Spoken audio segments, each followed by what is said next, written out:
ప్రభుత్వం నుంచి కూడా సపోర్ట్ ఇంతకు ముందు లభించినంతగా ఈ ప్రభుత్వంలో లభిస్తలేదు మీకు మెయిన్ గా అని చెప్పేసి అంటాం. అవును, correct. Interviews, podcast, political ads, business ads, social media marketing, digital promotions. Contact KRTV 9281041008. Mail ID krtv.md@gmail.com. మీకోసం ఏమి చేస్తున్నది కూడా లేదు. ఏమీ హామీ కూడా కరెక్ట్ చేయలేదు.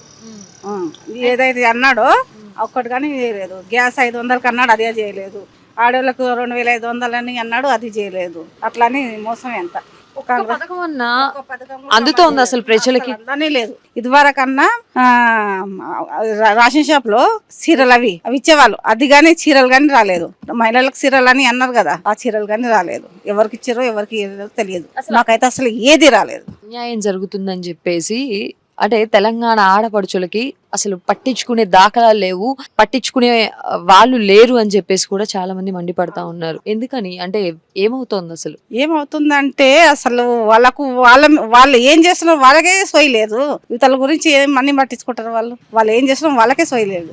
ఇంకా పైపెచ్చు అన్యాయం కూడా జరుగుతా ఉంది. ఎందుకు అనంటే చిన్న పాపని కూడా మొన్న నాగర్ కర్నూలు ఇష్యూలో కూడా చిన్న పాప ప్రాణాలు పోయాయి. అంటే ఆ తల్లి గాని ఆ కుటుంబ సభ్యులు గాని రోడ్డు మీదకి ఎక్కినా గానీ ఆడవాళ్ళకి న్యాయం జరిగే ఇది లేదు. అంటే అందులో మళ్ళీ అఘాయిత్యాలు కూడా ఎక్కువ అవుతా ఉన్నాయి రాష్ట్రంలో అని అంటా ఉన్నారు.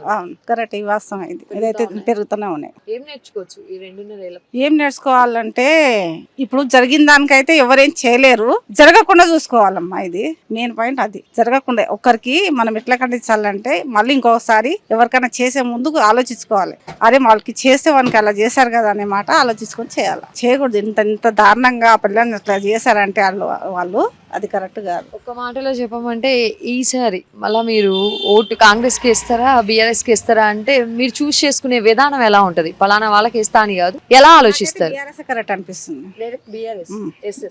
కాంగ్రెస్ అంత లేదు, నాకు నచ్చలేదు. BRS better.